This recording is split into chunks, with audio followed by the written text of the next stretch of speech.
উনি সংসদে ক্ষমা চাইছেন। ক্ষমা চাওয়ার পরে উনি কুমিল্লা সরকারি মহিলা কলেজের শিক্ষকদের উপর এটার প্রতিশোধ নিয়েছেন। নিরীহ শিক্ষকদেরকে আপনি যেভাবে আপনার ক্ষমতার অপব্যবহার দেখায়া তাদেরকে আপনি ট্রান্সফার করাইছেন এবং নিজের দায়িত্বের জন্য বরং আপনার পদত্যাগ করা উচিত। আমাদের একটা মাননীয় শিক্ষামন্ত্রী আসছেন, এই পর্যন্ত উনি সংসদে ক্ষমা চাইছেন, কিন্তু কি পরিমাণ একটা মানুষ সাইকো হইতে পারে। উনি সংসদে ক্ষমা চাইছেন, ক্ষমা চাওয়ার পরে উনি কুমিল্লা সরকারি মহিলা কলেজের শিক্ষকদের উপর এটার প্রতিশোধ নিয়েছেন।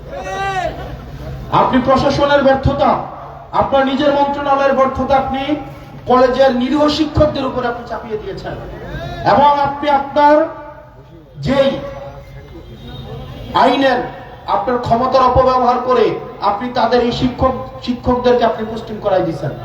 ওই দিন শেষে ডাক্তার এবং শিক্ষক এই দুইটা নিরীহ শ্রেণী আছে, না পারলে গিয়ে ওদেরকে ধরে পিটাও। ক্ষমতাহীন শ্রেণী। মিলন সাহেব, আমরা আপনার অতীত জানি, আপনার পরিবারের দুর্নীতিও আমরা জানি, মন্ত্রণালয়ে আপনার দুর্নীতিও আমরা জানি।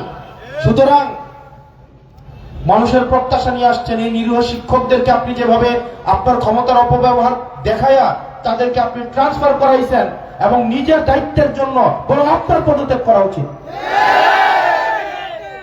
আমরা হতাশ হয়েছি সবাই, এখানে যারা যারা আছে, যেমন ওনার বিরুদ্ধে বক্তব্য দিলে এখন আমার এলাকার স্কুল কলেজের কাজ বন্ধ করাই দিবে, এই পরিমাণ সাইকো। কিন্তু মিলন সাহেব, আপনারা যারা আছেন, এটা মনে রাখেন না, সিজন একরকম যায়।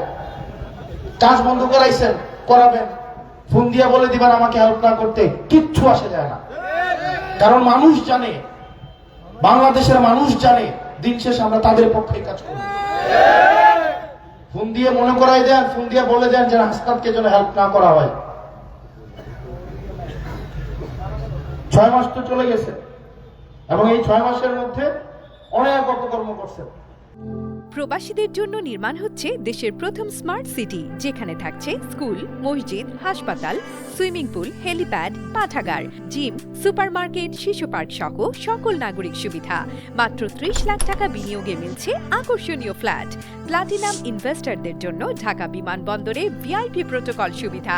বিস্তারিত জানতে যোগাযোগ করুন স্ক্রিনে দেয়া হোয়াটসঅ্যাপ অথবা ইমো নাম্বারে।